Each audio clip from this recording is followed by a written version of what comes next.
All right, um, I'm going to lead us in a grounding exercise. But before I begin, I wanted to share with you that Prakash is unable to make. What? Mom, it's May, so summer is starting. Prakash is unable to make it this evening with us because his health is not doing well. He's not slept all night apparently, and has been coughing and so forth. So that said, we can offer a joint well wishing that he gets well soon. In the meantime, I request that we sort of try to take some deep breaths. Sit straight with your back, neck, and head aligned. You can, if you feel comfortable, close your eyes. And for the next 6 minutes or so, we're just going to ground ourselves, stay in the present. And I'm going to put the mantra chant of Prabhupada, who is the author of the Gita that we'll be going through. And we can hear the mantra and follow along and recite the mantra as well. So relax all parts of your body.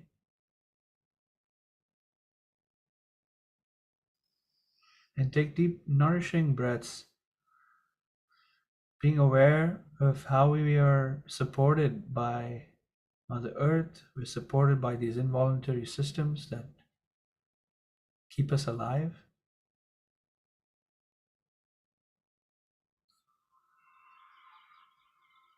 And with the focus on our soul, wishing to connect with something deeper and higher than us, let's recite the mantra.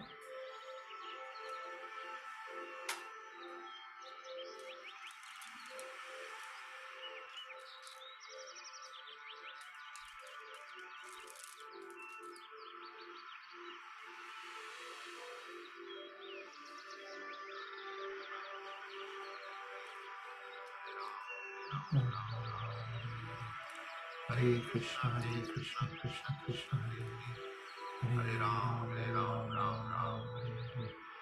Hare Krishna, Hare Krishna, Krishna Krishna, Hare Ram, Hare Ram, Ram Ram, Hare Krishna, Hare Krishna, Krishna Krishna, Hare Hare, Hare Ram, Ram Ram, Hare Krishna, Hare Krishna, Krishna Krishna, Hare Hare, Hare Ram, Ram Ram, Hare Krishna, Krishna Krishna, Hare Hare, Hare Ram, Ram Ram, Hare Krishna, Krishna Krishna, Hare Hare, Hare Ram, Ram Ram, Hare Krishna, Krishna Krishna, Hare Hare, Hare Ram, Ram Ram, Hare Krishna, Krishna Krishna, Hare Hare, Hare Ram, Ram Ram, Hare Krishna, Krishna Krishna, Hare Hare, Hare Ram, Ram Ram, Hare Krishna, Krishna Krishna, Hare Hare,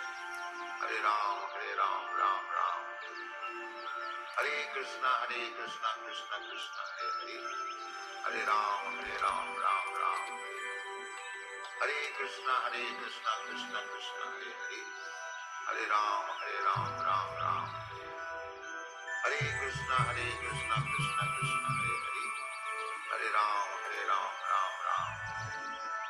Hare Krishna, Krishna Krishna, Hare Hare, Hare Ram, Ram Ram, Hare Krishna, Krishna Krishna, Hare Hare, Hare Ram, Ram Ram, Hare Krishna, Krishna Krishna, Hare Hare, Hare Ram, Ram Ram, Hare Krishna, Krishna Krishna, Hare Hare, Hare Ram, Ram Ram, Hare Krishna, Krishna Krishna, Hare Hare, Hare Ram, Ram Ram, Hare Krishna, Krishna Krishna, Hare Hare, Hare Ram, Ram Ram, Hare Krishna, Krishna Krishna, Hare Hare, Hare Ram, Ram Ram, Hare Krishna, Krishna Krishna, Hare Hare, Hare Ram, Ram Ram, Hare Krishna, Krishna Krishna, Hare Hare, Hare Ram, Ram Ram, Hare Krishna,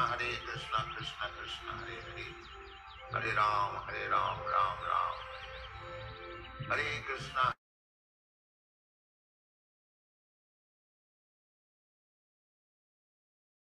Hare Krishna, Krishna Krishna, Hare Hare, Hare Ram, Ram Ram. Hare Krishna, Krishna Krishna, Hare Hare. Hare Ram, Ram Ram. Hare Krishna, Krishna Krishna, Hare Hare. Hare Ram, Ram Ram. Hare Krishna, Krishna Krishna, Hare Hare. Hare Ram, Ram Ram. Hare Krishna, Krishna Krishna, Hare Hare. Hare Ram, Ram Ram. Hare Krishna, Krishna Krishna, Hare Hare. Hare Ram, Ram Ram. Hare Krishna, Krishna Krishna, Hare Hare. Hare Ram, Ram Ram. Hare Krishna, Krishna Krishna, Hare Hare. Hare Ram, Ram Ram.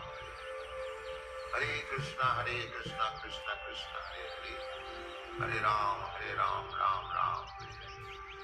Hare Krishna, Krishna Krishna, Hare Hare. Hare Ram, Ram Ram. Hare Krishna, Krishna Krishna, Hare Hare. Hare Ram, Ram Ram.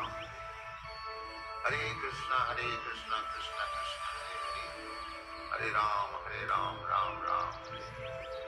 Hare Krishna, Krishna Krishna, Hare Hare. Hare Ram, Ram Ram. Hare Krishna, Krishna Krishna, Hare Hare. Hare Ram, Hare Ram Ram, Ram. Ram Ram, Hare Hare. Hare Hare Krishna, Krishna Krishna. Hare Ram, Ram Ram. Hare Krishna, Krishna Krishna, Hare Hare. Hare Ram, Ram Ram. Hare Krishna, Krishna Krishna, Hare Hare. Hare Ram, Ram Ram. Hare Krishna, Krishna Krishna, Hare Hare. Hare Ram, Ram.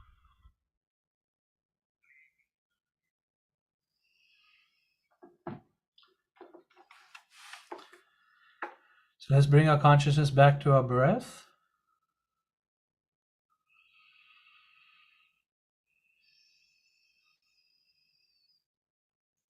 Your palms folded. When you're ready, you can open your eyes.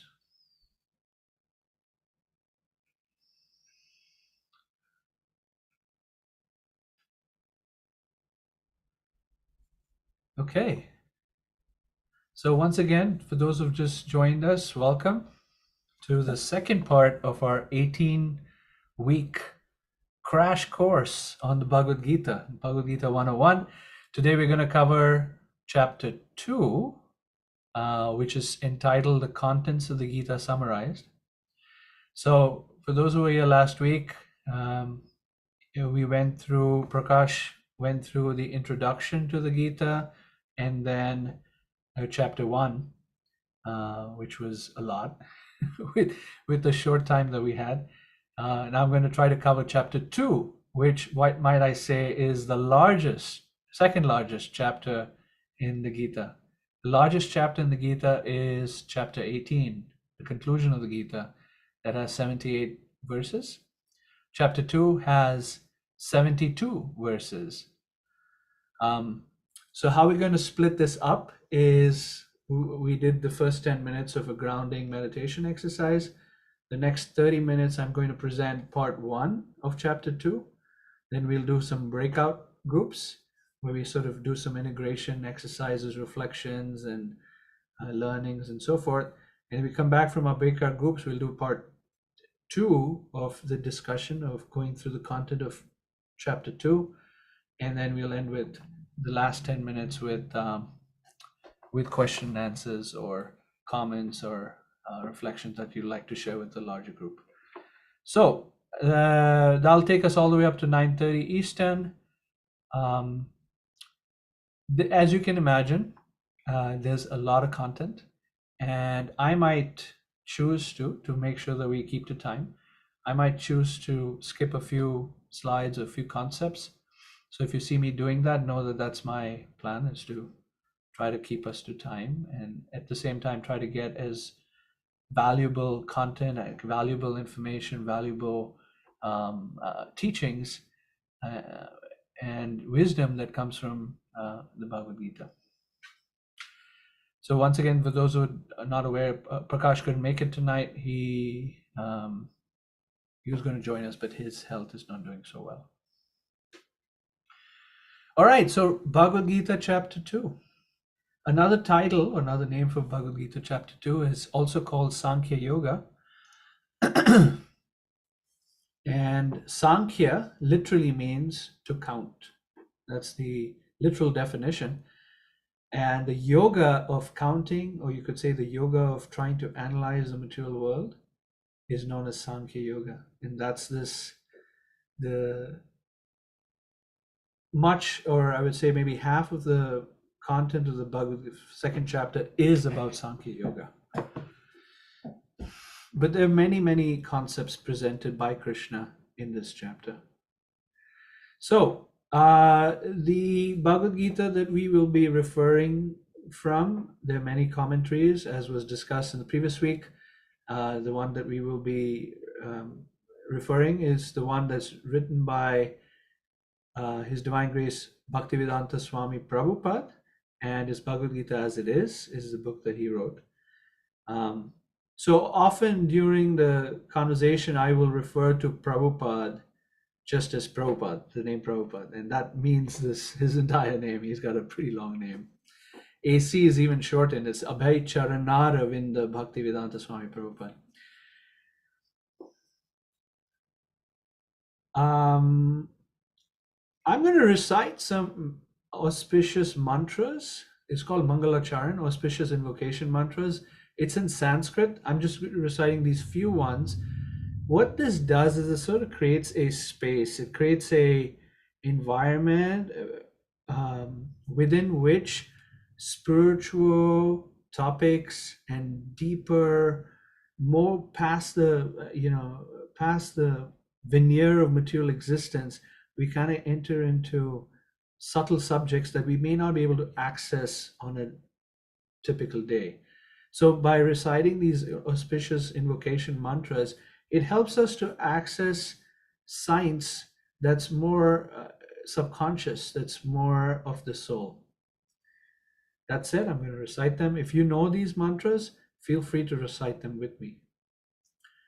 Om Jnana Timirandhasya Jnananjana Shalakaya Chakshur Unmilitam Yena Tasmai Shri Guruve Namaha Shri Chaitanya Manobhishtam Stapitam Yena Bhutale Swayam Rupa Kadamahyam Dadati Swapadantikam Vanchakalpatarubhyascha Kripa Sindhubhya Evacha Patitanam Pavanebhyo Vaishnavebhyo Namo Namaha Jai Shri Krishna Chaitanya Prabhu Nityananda Shri Advaita Gadadhar Shivasadi Gaur Bhaktavinda Hare Krishna Krishna Krishna Hare Hare Hare Rama Rama Rama Hare Hare. So last week Prakash presented the chapter 1, and here's chapter 1 in a glance. Initially, Duryodhana's mindset, who is the opposing fellow, Mr. D, who had a conniving mentality. We talked about how it's so prevalent in the world that we live today.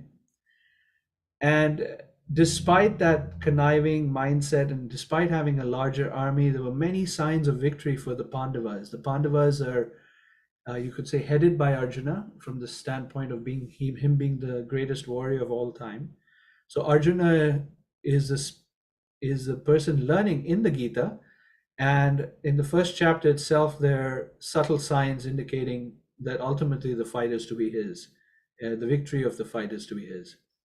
And then the third section is where Arjuna is requesting Krishna, please show me who's there on the other side. I'd like to understand. And Krishna places him in front of the armies, and Arjuna has a panic attack, literally. Right in the middle of the battlefield, he's about to begin. The conch shells have blown, which means things are meant to start. But Arjuna can handle it. He starts to feel grief, pain, deep anxiety, lamentation, and he gives very wonderful reasons, logical, ethical, moral reasons of why he should not fight, including things like I would incur sin if I were to fight. How can I not be compassionate to my own family members, my cousins, my uncles, my teachers? What's going to happen to future generations if all of these folks on the other side and on our side get killed through the war? This doesn't make any sense. As we look into future generations, people, family values will degrade, unwanted progeny or children will be developed and so forth. So he gave some really good reasons. And then, of course, I would incur sinful reaction. Why should I do this? So he's having a panic attack. He's having a breakdown. And at that point, chapter 2 begins. Here's chapter 2 at a glance. There's 5 sections, you could say. Arjuna is depressed. Arjuna tells Krishna, I'm undecided. Arjuna then surrenders to Krishna. This is a very sweet section of the Gita where we see how Arjuna's relationship with Krishna is in full blossom, and that surrender is done wisely. It doesn't with his eyes wide open, and then Krishna begins to speak the message of the ancient wisdom, yoga wisdom of the past. And Krishna begins with talking about the difference between the soul and the body. And this is where text 11 through 30, that's where the name of the chapter comes from, Sankhya Yoga. So the understanding of the difference between the soul and the body is given.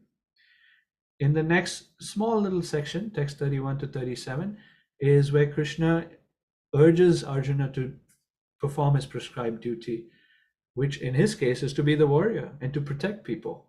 He's a king. He's of a kingly nature.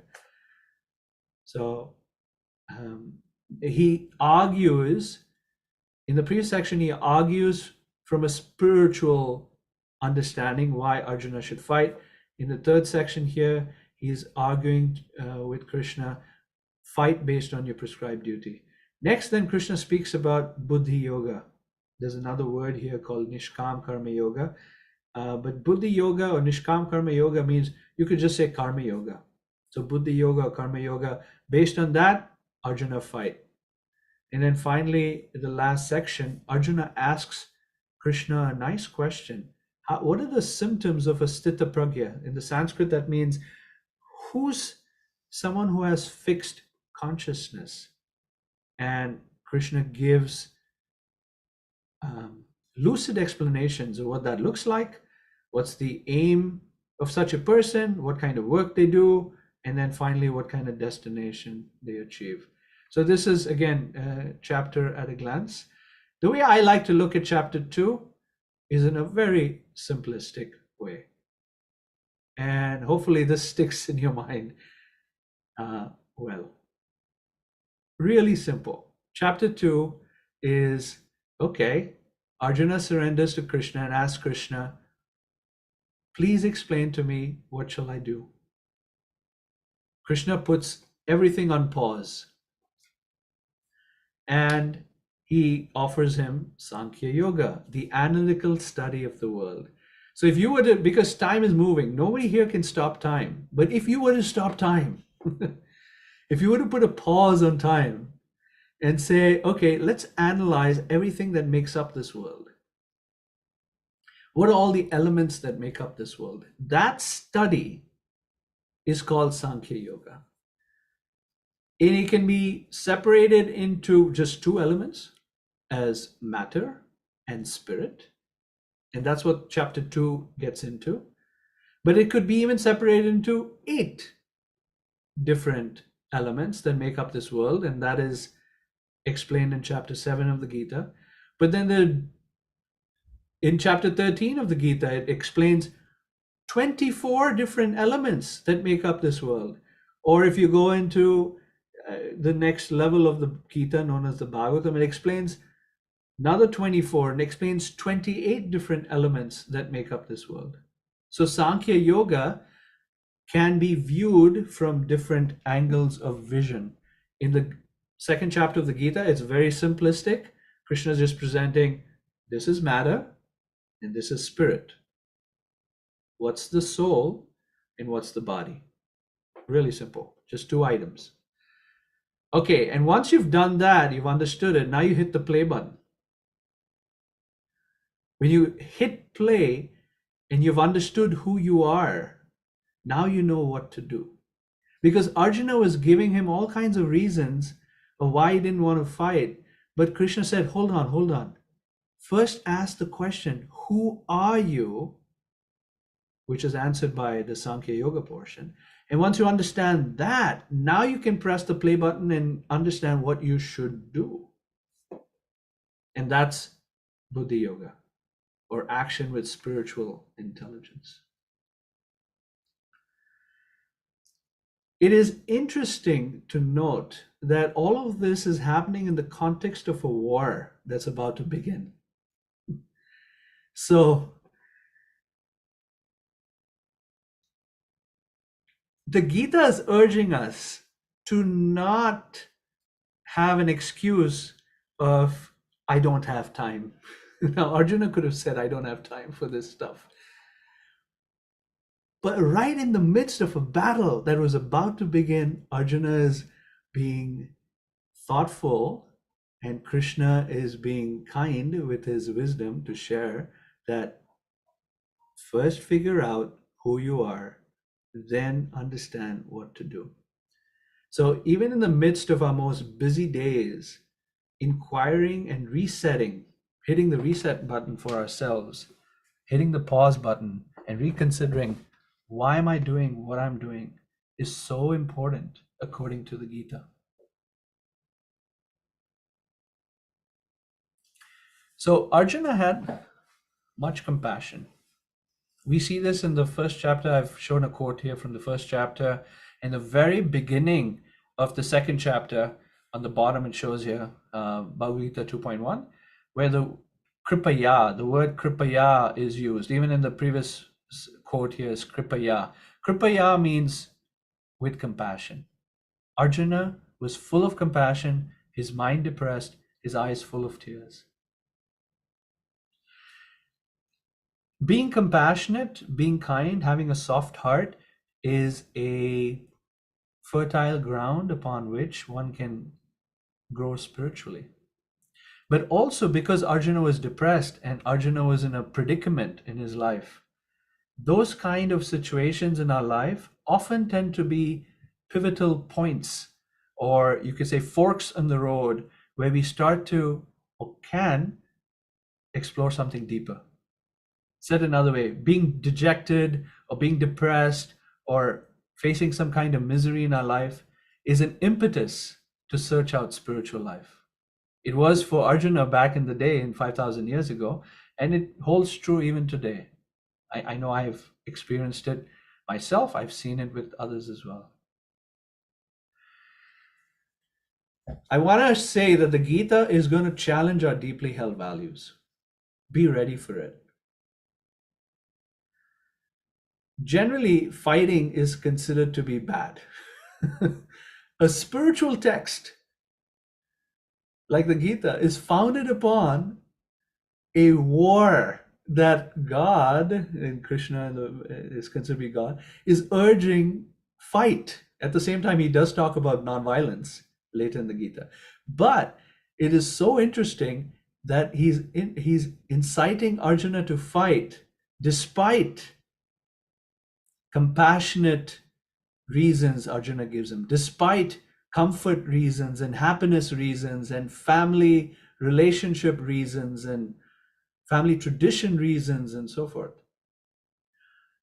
In the world we live in, a common mindset is to have certain notions about what is good, what is wholesome, what is beneficial, what is laudable. For example, at a workplace, they often, if there's something to do with the family, go for a vacation, go for a holiday with the family, spend time with friends and so forth. These things are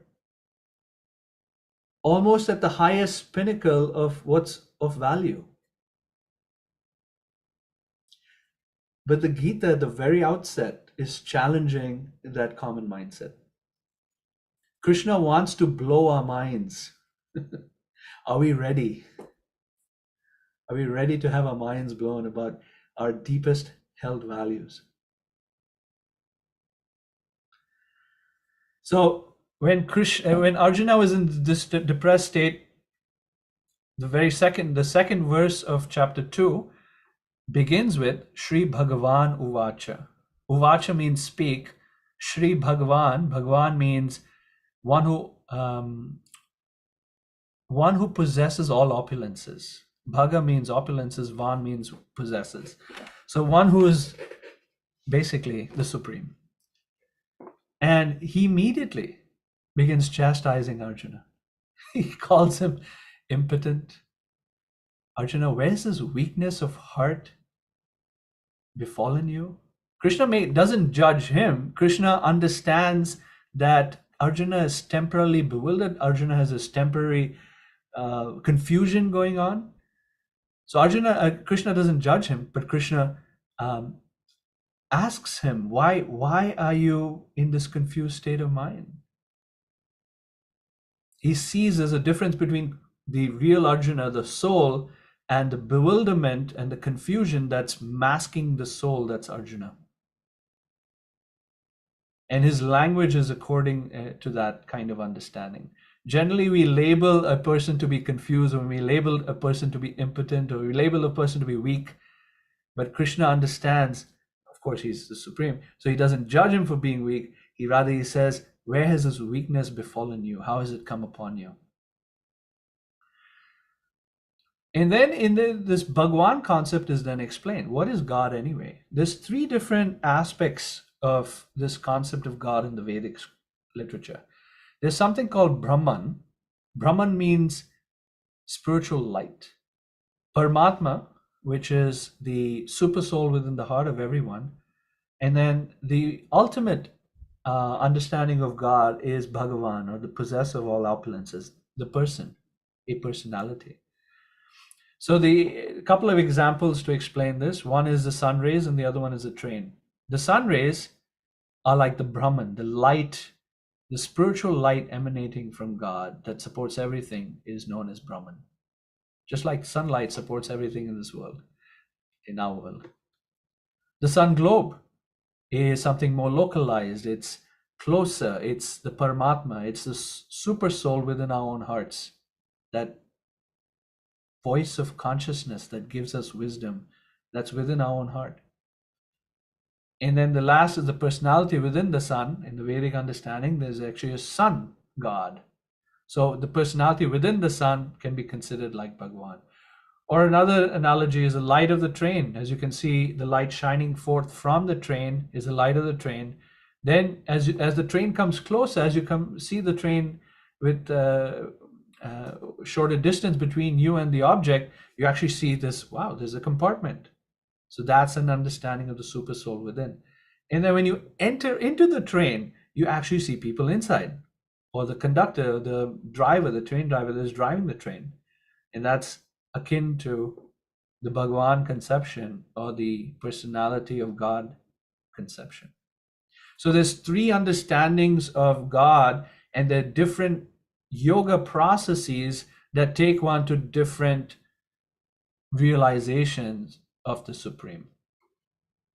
If one follows Jnana Yoga primarily, one will achieve Brahman realization. One follows Ashtanga or Hatha Yoga, one will achieve the Super Soul realization. And by following Bhakti Yoga, one achieves the Bhagavan personality realization. And by understanding the personality of God realization, it encompasses the other two. So then Arjuna continues, having significant respect and gratitude for his teachers, and he's asking Krishna, how can I counteract with arrows in battle men like Bhishma and Drona who are worthy of my worship? These two qualities are pervasive within Vedic life, and yoga life is having respect and having gratitude. Someone was sharing with me that these two qualities they noticed in eastern parts of the world a lot. This is an HR director I met on a flight one time, and she was saying, as she traveled the in the Eastern countries, she noted these two qualities to be very prevalent, which is markedly different from the Western part of the world. Now, Arjuna trusts Krishna. And so we see in the 7th verse of the 2nd chapter, Arjuna says, Krishna, I'm confused about my duty. I've lost all composure because of my weakness. In this condition, I'm asking you to tell me for certain what is best for me. Now I'm your disciple and a soul surrendered unto you. Please instruct me.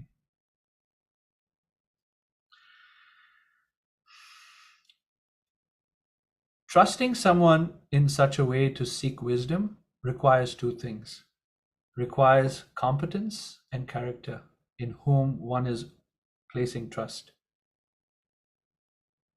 Arjuna trusts Krishna's loving nature towards him. And so he trusts Krishna's character. He also trusts Krishna's competency. He knows that Krishna is able to answer him and answer his deepest held questions, and also to be able to guide him in his life of what he should do. So this is a quality of a disciple or a student, is to have this kind of trust. And Krishna certainly had the qualities of a spiritual master or a spiritual teacher to offer Arjuna what he was looking for. When Arjuna is asking what is best for me, he's not asking for something temporary, like how do you solve this temporary depression issue I'm going through? He uses the word Shreya right here in Sanskrit. The word Shreya means long-term benefit. What is my long-term benefit, Krishna? Can you please explain that to me? Krishna smiles. He smiles because the relationship between Arjuna and Krishna, which was friendship prior to this text, has now transitioned to one of a student and a teacher. And now Krishna begins to, because he's been asked explicitly for this relationship of student and teacher, he's been asked how I should understand the situation of being in a war. What should I do? Krishna begins with the basics. Who are you? And that's the Sankhya Yoga section. So Krishna says, you, me, and all assembled people here, everyone, all of us existed in the past. We all exist now, and we will all continue to exist in the future. And he doesn't just state this, he backs it up with practical, logical understanding. He says, just consider, as a soul, a spirit soul continuously passes in this body from boyhood to youth to old age, and we recognize that we're the same person. Similarly, the soul passes into another body at the time of death. A self-realized yogi is not bewildered by such a change. The body we had when we were a 2-year-old kid is totally different than the body we have today, but it was the same person experiencing that body as a 2-year-old kid as it is the same person that we're experiencing today. Not only the body is different, the mind is extremely different too. What we had as values and what we liked or disliked when we were 2 years old is so different than what we are today. So the body and the mind changes, but what remains constant is the observer, and that's the spiritual being or the soul that Krishna is pointing us to in the very beginning of the Gita. So what's the application? You understand this? Okay, great. So how do you apply it? Krishna immediately goes to say, therefore, the non-permanent, meaning the temporary, appearance of happiness and distress, and the disappearance in due course are like the appearance and disappearance of winter and summer season. They arise from sense perception. That is, the mind is only seeing this, and one must learn to tolerate them without being disturbed. So Krishna goes on to discuss the differences between, from text 16 to text 26. What are the differences between the soul and the body? The soul is imperishable. The body is perishable. The soul is unborn. The body takes birth. The soul is eternal. The body is temporary. The soul doesn't die. The body dies. The soul is invisible. The body is visible. The soul is unchangeable, and the body changes. And he gives awesome analogies. In this particular case, the analogy that he gives is one of, just as at the end of night we take off an old garment or we put on a new garment, the soul similarly accepts new material bodies, giving up old and useless ones. This is a quote, it's an interesting one. Were an Asiatic to ask me for a definition of Europe, I should be forced to answer him. It is that part of the world which is haunted by the incredible delusion that man was created out of nothing and that his present birth is his first entrance into life.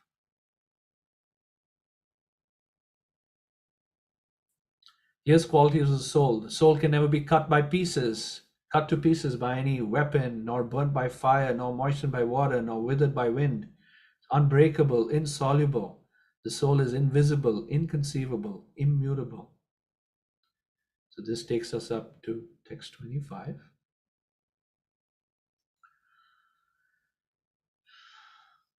So the ending of this section, the argument that Arjuna had based on compassion, he said, I cannot fight with my people, I have compassion for them. Krishna says, Arjuna, well, the soul is eternal and can never be killed.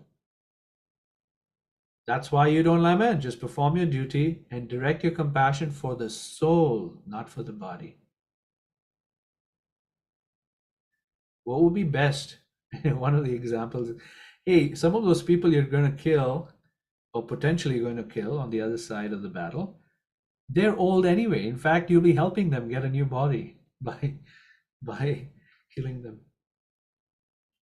So here's this more laundry list of qualities of the soul and discussed in the Gita all the way from text 12 through text 30.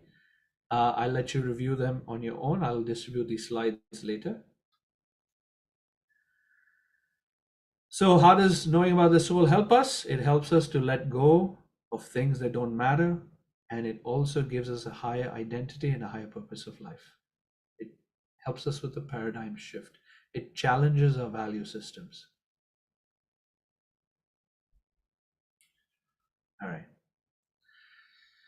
So next section, and I'll take a couple of minutes to explain this one, is called Swadharma. Now, Krishna goes from the platform of explaining the soul concept. He drops down to just explaining it's your psychophysical nature, Arjuna. Arjuna, your psychophysical nature is to fight. That's how you are made up. That's what your tendencies and proclivities are. And if you don't do that, you will be naturally A, unhappy, and B, that nature is going to come out in some other way.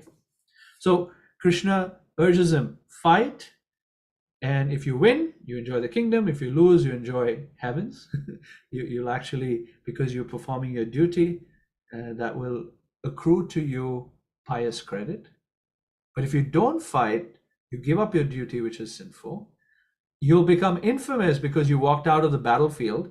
And for someone of a leader position, infamy can be worse than death. And similarly, you'll be criticized for fleeing the battlefield.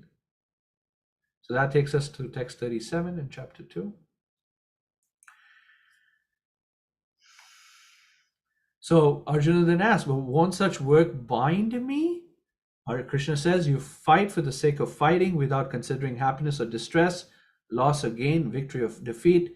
You do it as a matter of duty. And if you work like this, there will be no sin. So he counteracts, or the counter argument to Arjuna as one of Arjuna's reasons for not fighting is that I will incur sin. So here's a pivotal verse and kind of the pausing of this section, the first half of the second chapter. Krishna says, thus far I have described to you knowledge through analytical study, and now listen as I explained it in terms of working with fruitive results. And when you act in such knowledge, you can free yourself from all bondage of work. So the next section we're going to cover is the play button, the Buddhi Yoga section. All right, let's do a 10-minute breakout.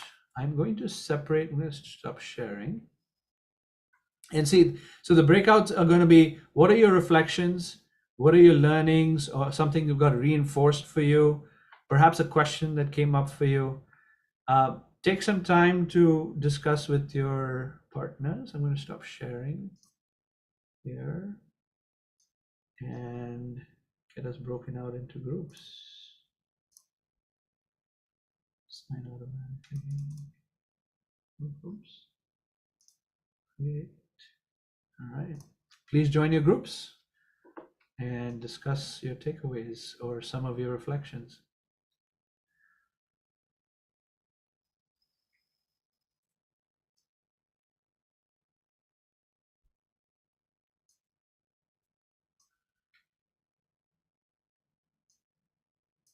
Alyssa and Angela, you guys going to join your groups?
Okay, people are popping back up.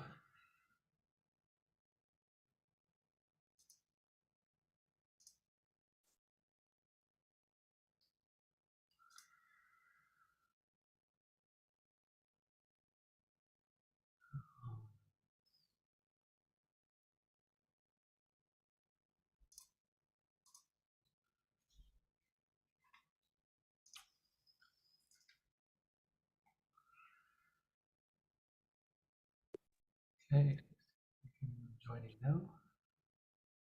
Saying chanting, and if you keep your mind calm. Okay, welcome back. All right, so I imagine that was really quick, probably a little too quick, but yeah, we're trying to squeeze in a lot in a short time. Apologize for that. I'm going to resume sharing my screen, and we're going to pick up from part 2 of chapter 2. Let me know if you can see my screen. Yep, okay, thank you. All right. Okay. All right, so we reached the midpoint of chapter 2 where Krishna said, so far we've talked about Sankhya Yoga, and now I'm going to talk about Buddhi Yoga. And in the very beginning of that section of discussing Buddhi Yoga, Krishna talks about this concept of a spiritual bank account. Everyone here has a bank account. And as much as we love it at times and hate it at other times, that love-hate relationship cannot go past this life. We can't take our material bank account with us. Krishna, however, says that whatever you invest in this Buddhi Yoga concept, in this endeavor, there's no loss or diminution, and a little advancement on this path can protect one from the most dangerous type of fear. Money in an investment can degrade or diminish.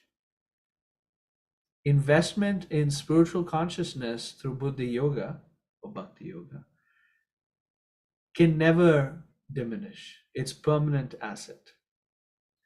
And the second benefit that Krishna points out here, it protects one from the most dangerous type of fear.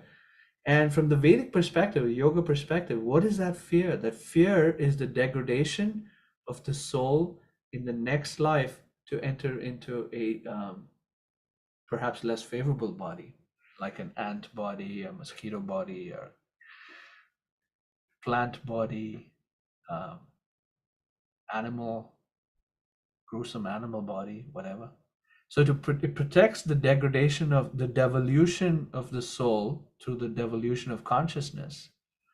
And rather it encourages the evolution of the soul to higher beings or bodies.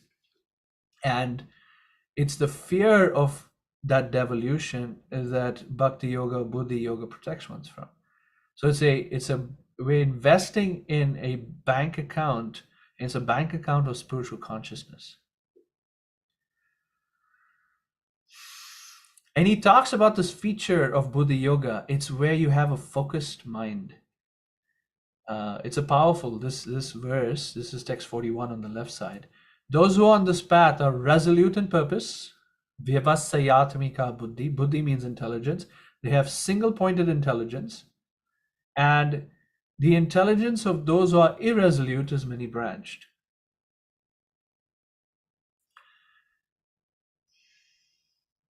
To be able to be so focused in life and to have such strong determination requires faith, requires trust, requires this conviction in deeper truths. The definition of faith is actually given in the commentary of this verse, this particular verse, and it discusses that knowing that by engaging or investing in Buddhi or Bhakti Yoga, that all good things in life will be achieved. With that faith, then one can have this single-minded, single-pointed intelligence, this focused mind that sometimes we covet. We'd like to have this kind of unflinching determination. And on the other hand, in the minds of those who are too attached to sense enjoyment and material opulence, and who are bewildered by such things, the resolute determination of bhakti yoga, or devotional service to the Supreme Lord, does not take place. So if one is very disturbed and attracted to the glitter and glamour of marketing things that we are so bombarded with, marketing in this world pulls on one of our senses, pulls on another sense, and it yanks the billboards, the Facebook advertisements, I think except for like BMS retreats advertisements, but for the most part, these things that just capture our minds and try to take us away from the real purpose of life are just pervasive, isn't it? And when we are bombarded with such stuff, to have fixed intelligence is very difficult. The example in the Vedic literature is given of a moth or several moths, insects get attracted to light. Just like when we were living, some of us were in Gita Nagari, and if you remember in Gita Nagari, wherever you went, there's a farm, there are lots of insects, where at night, the lights attracted all those insects. That's how sense gratification and material opulence is for the conditioned living being like ourselves. We kind of get attracted to these things. And that attraction disturbs our fixed intelligence. So Krishna recommends in text 45, be free from these dualities, from anxieties for gain and safety, and be established in the self. Atmavan is the word he uses in Sanskrit, means be grounded in who you truly are yourself, the spiritual being. All right, now we move on to another section where Krishna explains this idea of detached work. Karmanyevadikaraste is one of the most famous verses in the Gita. Many people who live in the western part of India know this verse. Karmanyevadikaraste ma phaleshu kadachana ma karma phala heturbhur mate sangostu karmani. In that verse, it speaks of do one thing, avoid three things. Do one thing. What is the one thing to do? Do your duty. And in this case, Krishna is telling Arjuna to fight, which is his duty. You certainly have the right and the adhikar, or the duty. You have the duty to do your duty, obligation to do your duty. And then three do nots. What are the three do nots? Number one, don't be attached to the results of your work. Number two, don't think yourself the cause of the results of your work. Because when we think ourselves the cause of our results, we then think we own the results and we want to enjoy it. And the third one is don't be attached to not doing your duty. So do your duty. Don't be attached to results. Don't be attached to the conception that you're the cause of the results. And don't be attached to not doing your duty because, hey, there's nothing in it for me. If I don't get the results, then why work? I do my duty. So then Krishna checkmates him with these three do nots. So here it kind of talks through it. Krishna says, fight, that is your duty and you're right. And remember, the results aren't yours, all right? What? No results? Then why fight? It is your duty, Arjuna, hold it tight. But if not, if no result, what will be the inspiration to work? That's a good question. So there's three reasons to work: is to purify our own heart, to make it clean, to be engaged in something wonderful, wholesome, with service to the world, to gain wisdom, to gain realization. And the third one is to enrich our own hearts with love and devotion. Text 48 to 50, Krishna gives a definition of yoga. Two definitions of yoga.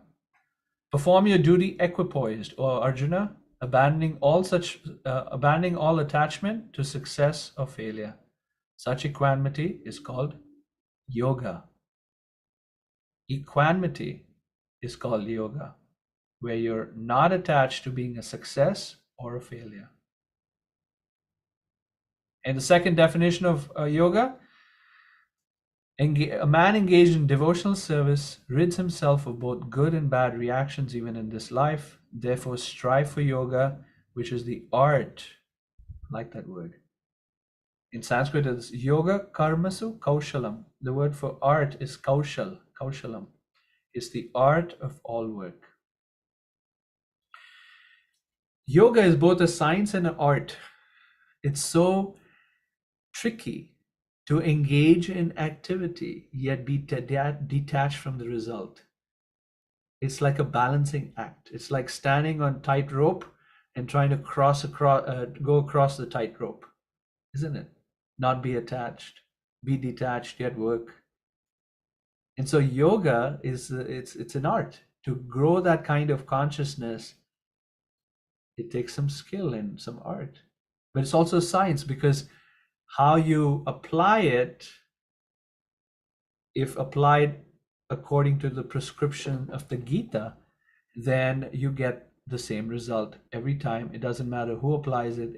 If they apply the experiment properly, they will get the same result. And that's it. That result is being rid of bad and good reactions. Okay. Moving on, text 50 to 53, Krishna explains, when you perform dutiful detached work, you gain realized knowledge of the soul, and gradually you realize, gosh, the supreme knowledge of the Lord. And it fosters a sense of surrender and humility. It frees one from being encaged or bound to the material world, and then one achieves liberation. And the soul enters into a spiritual dimension.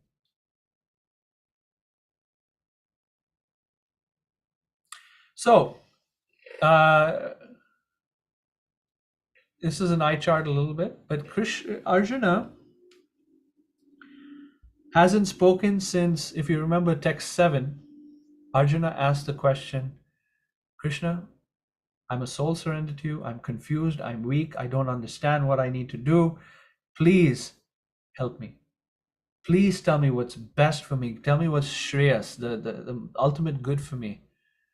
Since text 7, Arjuna has not spoken.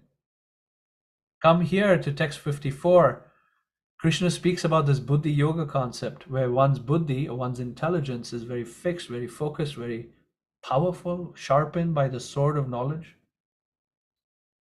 And Arjuna asks very pertinent question. He asks him, what is the language, ka bhasha, sthita pragya, for one who has fixed intelligence? This word sthita pragya is very important, fixed intelligence. For someone who has fixed intelligence, how does he speak?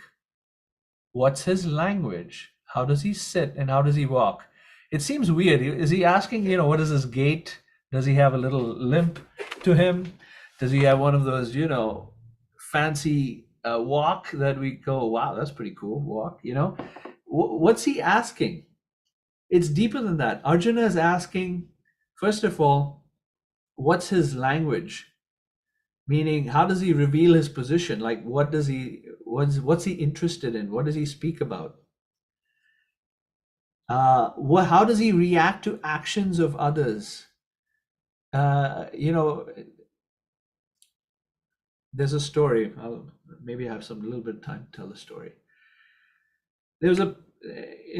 Some of you may know this. There's a king, the Mughal king that used to rule many parts of Southeast Asia.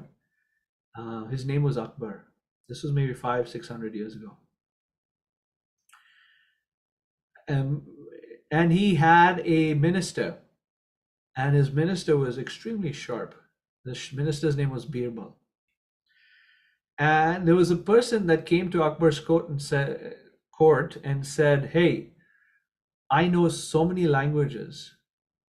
and I know them so thoroughly. Can you tell me the language that I was born with? That's my mother tongue.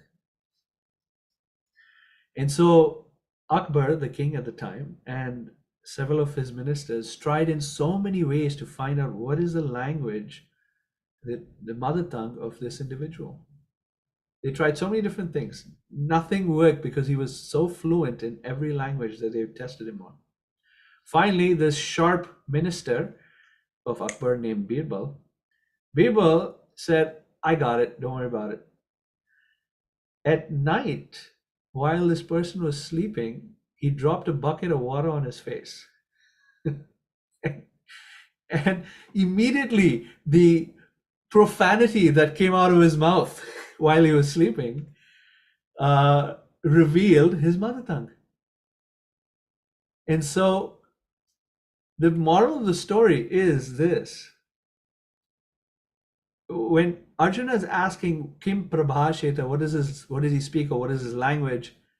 He's asking, how does he react to circumstances, to harsh circumstances of life?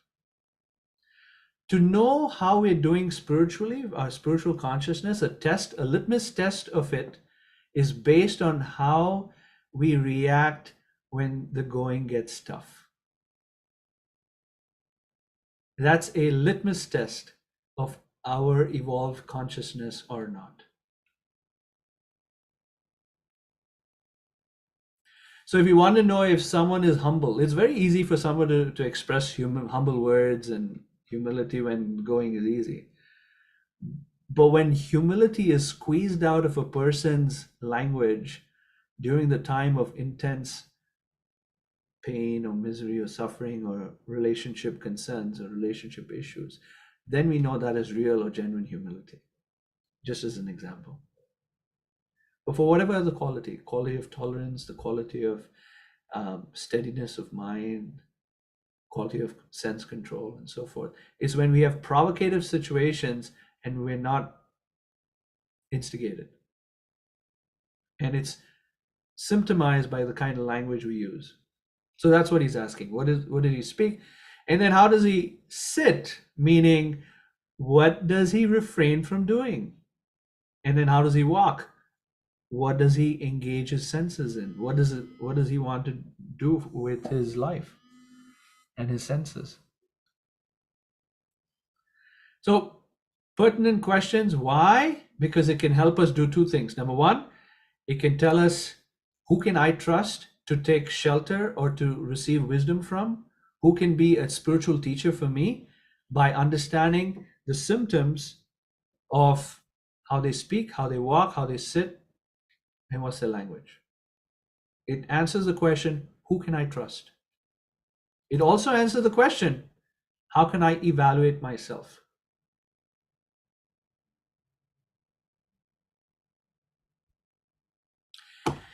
So now Krishna answers his questions. What's his symptom? What's his characteristic?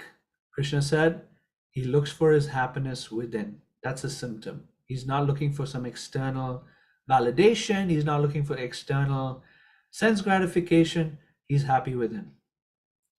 How does he react to actions of others? He's undisturbed. Dukeshu anudvigna mana means in the face of misery, his mind remains steady. Sukeshu vigatspraha, meaning in the face of exciting things, he doesn't become, he doesn't become all excited. He doesn't become disturbed by excitement. Vita raga bhaya, he's free from attachment, he's free from fear, and he's free from anger. These are the symptoms of a person who is evolved consciousness, or sthita pragya, his intelligence is fixed. How does he sit? Krishna explains, he withdraws his limbs into his shell like a tortoise, means he only engages in service, and something is not related to devotional service, or if it's related to sense gratification, he just pulls his limbs inside like a tortoise. That's how he sits. So that takes us up to text 58. In text 60, Krishna hints at bhakti. It's the only verse where Krishna talks about this thing called matpara, or he directs Arjuna's consciousness towards him. He said, one who restrains his senses, keeping them in full control, and fixes his consciousness upon me is known as a man of steady intelligence. This concept of matpara, or consciousness upon Krishna, is it's an evolved concept, and how to do it, how often to do it, as we go through the Gita. And by the end of the Gita, it becomes a powerful, repeated, emphatic message that comes from Krishna. In chapter 2, it's just a hinted at. So what happens if one is not able to control their senses? The process of fall down, and we, a lot of us may be able to relate to this. It starts off by contemplating the objects of the senses, either positively or negatively. When we just contemplate the objects of the senses, we develop attachment for them. From that attachment, a specific material desire starts to form. And when that material desire is not satisfied, it results in anger, frustration, depression, which leads to confusion or delusion, that leads to forgetting the relationship, forgetting who we are, bewilderment of our memory. Then we do not so good things. It's called loss of intelligence, and we end up in a material pool. So Krishna explains this, that it all starts from contemplating these objects of the senses. How we contemplate, what the things that we engage our mind in determine the quality of our life, ultimately. Our contemplations, seemingly innocent, can very quickly go all the way down to gross material existence. So being very cautious about our contemplations is encouraged by Krishna as we tread the yoga path. So then Krishna talks about how to be peaceful even within a storm. Like this boat entering into the storm here. How do you be peaceful even within the storm? Text 66 says, one who's not connected with the Supreme can neither have intelligence, transcendental intelligence, nor a steady mind, without which there's no possibility of peace. And then how can there be any happiness without peace? So flip it.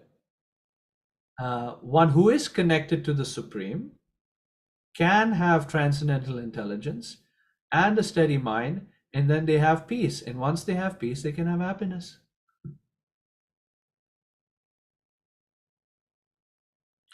This is a nice, one of the concluding texts here. It's text 69. There's day and there's night. Krishna says, what is night for all beings is the time of awakening for the self-controlled. And the time of awakening for all beings is night for the introspective sage. This could be seen literally as well as figuratively. A spiritualist wake up very early in the morning because that's when the ethos is very calm and clear, and spiritual consciousness can be accessed so easily.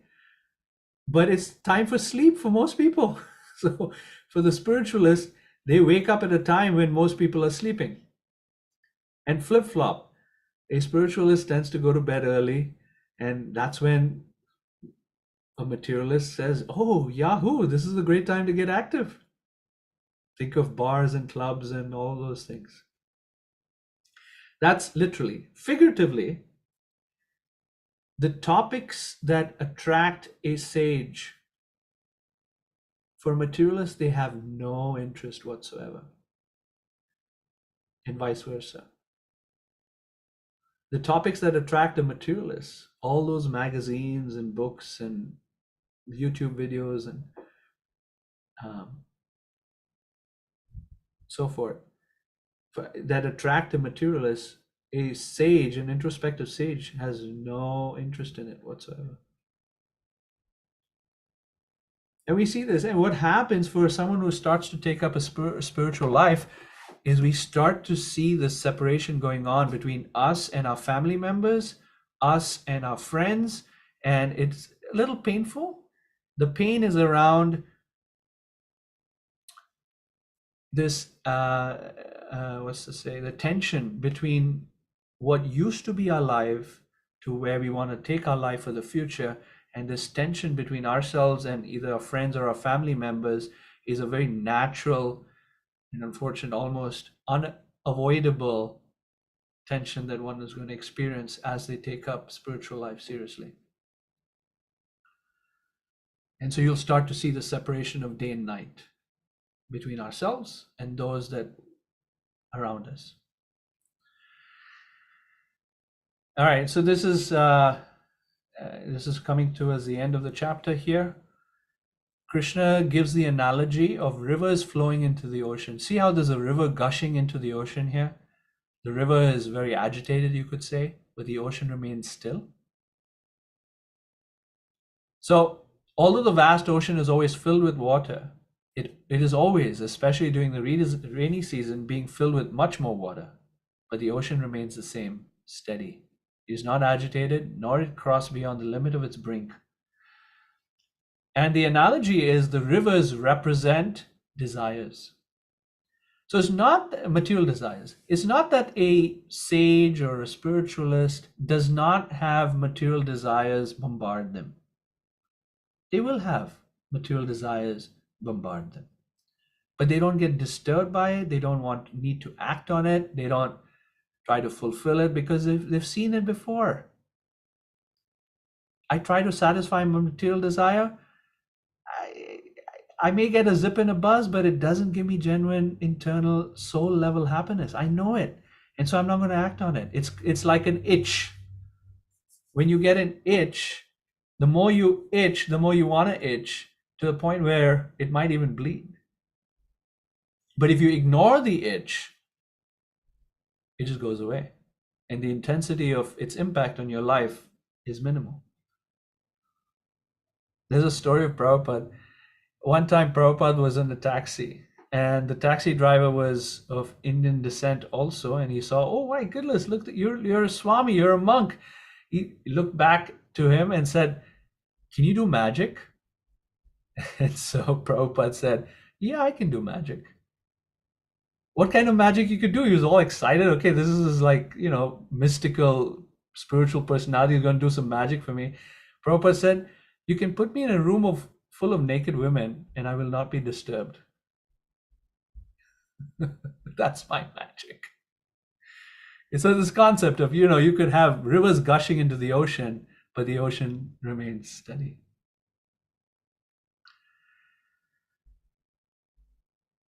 Okay, so recapping.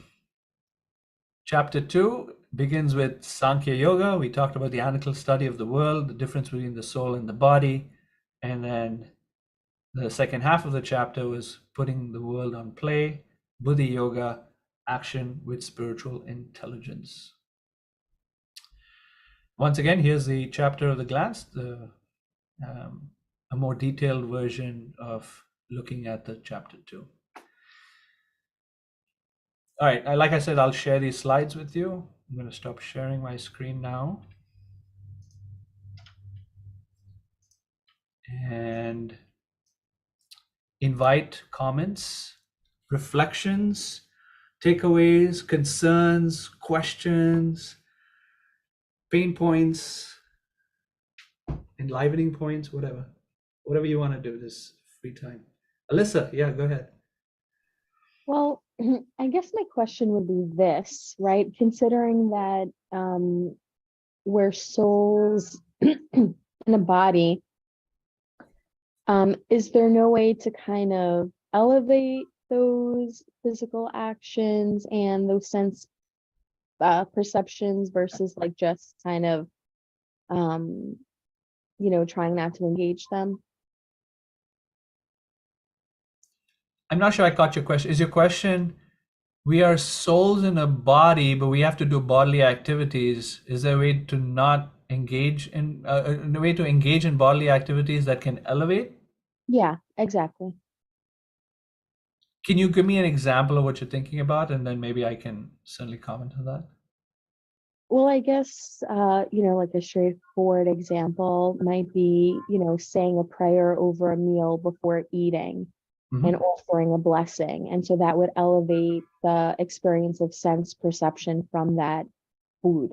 Absolutely. So if we consider it sense gratification, but if we approach the eating process with devotion, as you're talking about, with a prayer, with a mode of service, then that same eating activity that could be seen as, ooh, enjoyment, my taste buds are going to have this blast of zip and buzz, but rather than it's now seen as humble service.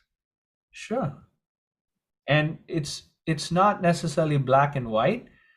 In other words, it's probably a mix of desires as we try to practice that. Part of the desire is to enjoy the meal, and then part of the desire is to spiritualize the experience. And so as we progress in spiritual life, the more that eating process, or whatever the sense gratification, generally sense gratification process is, becomes actually a consciousness uplifting process. Another one is even sleeping. The kind of dreams we might have become of more refined quality as we progress in spiritual life.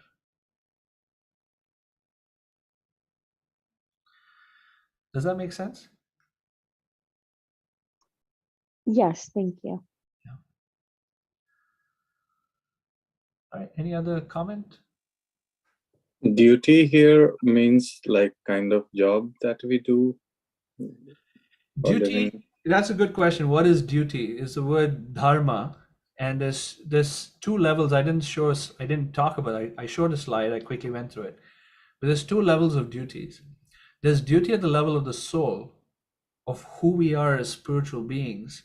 And that duty is duty of love, a duty of loving service unto the Supreme and other souls around us. And that duty of love is directly addressing our spiritual existence. Then there's a duty of our psychophysical nature. And there's a duty related to the phase of life that we're in. So the phase of life has generally 4 different phases. The first phase is a student phase, where the duty is to study. Then the next phase is generally, not always, married life stage, where the duty is to take care of a family. Then the third phase is a retired phase, and the fourth phase is a renounced phase of life. So in Sanskrit, it's brahmachari, grihastha, vanaprastha, and sannyas. So these 4 phases of life have certain duties associated with them. Then there's duties according to our psychophysical nature. Each one of us are very different and unique, and we have duties based on who we naturally are, based on the modes of nature that impel us to action. Some people are of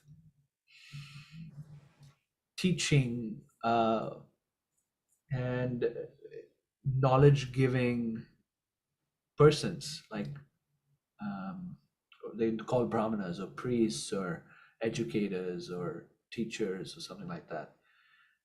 They are people who provide guidance to other leaders. They're called the brahmanas, and that might be a psychophysical nature. Another psychophysical nature is to be a charismatic leader, to have some charisma, to have the sense of protection or wanting to protect or to rule or to, it's called Ishvara Bhav, this nature to just control stuff. There's people that just like to be leaders, and they're natural leaders, and you see that, even as a kids, when there's a group of kids, you can notice which of this kid has this natural proclivity to be what's called a kshatriya, or a leader, or an administrator, or a politician, like that. Then there's a third classification of psychophysical nature, and that is one who's into agriculture or or business or something around money making. And some people are really good at business. Teachers, for example, are terrible at business. But there's some people who are great at business, but they're not so good at education, for example. So there's our psychophysical natures that we're born with. And then the last category are those who are known as Shudras, who have the psychophysical nature of assisting others, all the other three classes. They just naturally are more of followers. They do what they do really well, such as tradesmen, people who are electricians, plumbers, mechanics, etc., etc. So we have psychophysical natures, and the idea is to do our duty according to our psychophysical nature, and then ultimately to do our duty as spiritual beings. Does that make sense, Mayank? Yeah. I have one follow-up question. So, so you talked about psychophysical nature of a person, and then the other part is external world, right? For example, in today's world, if most of the jobs are in software, then people are doing software job, but their physical nature might be of leadership or teaching. Sure. So what should the person do? He should continue doing it, or he should yeah, so there's that's a very personalized, it would have to be a personalized response, right? Where one is, it may not be practical to immediately try to jump to something different from where you are. At the same time, one can make gradual steps towards being more in tune with your psychophysical nature as part of your career. And those gradual steps might be, let's say you start off, I'm just making up stuff here, but it really depends. It's really important to have a conversation with someone who knows you, someone who's wise and loves and cares about you, to help guide that transition and how you grow. But making up stuff, if one is a software engineer and they have proclivity for leadership, naturally they'll move into a management role of software engineers. Well, they'll be doing less of software and more of management and training and administration. Or if someone is an educator as a software engineer, they might start making videos around, and I've seen this happen all the time, by the way. They start making videos on YouTube about how you do coding for certain things. Now exercising their teaching propensities within the software engineering realm. You might become a professor in software engineering, etc. So one can take paths that would get them to their natural psychophysical nature. But how to do that, when to do that, and so forth, it's best to consider carefully and in consultation with somebody who knows you and who is wise. Thank you. Yeah. Okay. Any other comment or question? I have a question if we have time. Yeah, go ahead, Daniel. I don't want to go over time. So, yeah, I think we'll stop 3 minutes after the half hour. So okay. 4 minutes. Krishna explains to Arjuna that the separation between the soul and the material, and it also says that it's Arjuna's duty to fight. But it seems that the reason to fight is material in this case. So is it, if the material isn't present, there's no duty to fight to begin with?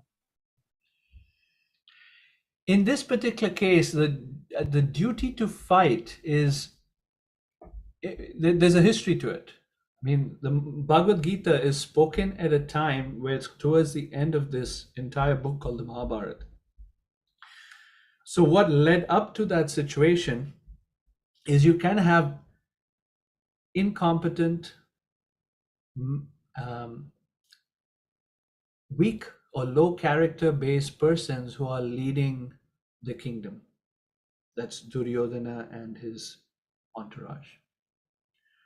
There were many attempts prior to the Gita being spoken where there were many attempts that were made like mediation kind of work, and even Krishna just trying to go and talk to Duryodhana and his party and saying, let's figure out some way to make this work.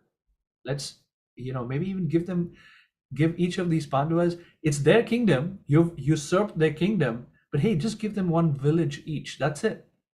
In the entire kingdom, just give something so that they can engage in their nature, which is to lead and administer. He was just ruthless. And he said, I won't even give you a pinprick of land. Forget a village. And so forth. I mean, there were many attempts like that to try to create peace. And then Krishna at some point just told the Pandavas and Arjuna, said, oh, at this point, I'd recommend fight. That's my recommendation. So it was not, it was certainly a material situation, and the fact that, you had people with material consciousness, but Krishna had a plan ultimately. And that plan was for these 5 Pandavas to be the king, to be the kings of the land. And he wanted that they bring spiritual benefit ultimately for the citizens. Because if you don't have good leaders, you're not going to have good consciousness be permeated through the rest of the society. It's just natural. As leaders are, the rest of the world is. And so if you have good leaders, you're going to have good population. If you have not so good leaders, naturally there people imitate, and it becomes pretty despicable situation. So the plan was to bring about a spiritual revolution, to bring those who are spiritually minded people in the leadership positions. So mixed material spiritual situation. Does that make sense? Thank you. All right, so it's 8:34 or 9:34 Eastern. And if there are more questions, feel free. One thing we could do, if there's more comments or questions, I'd love to hear them.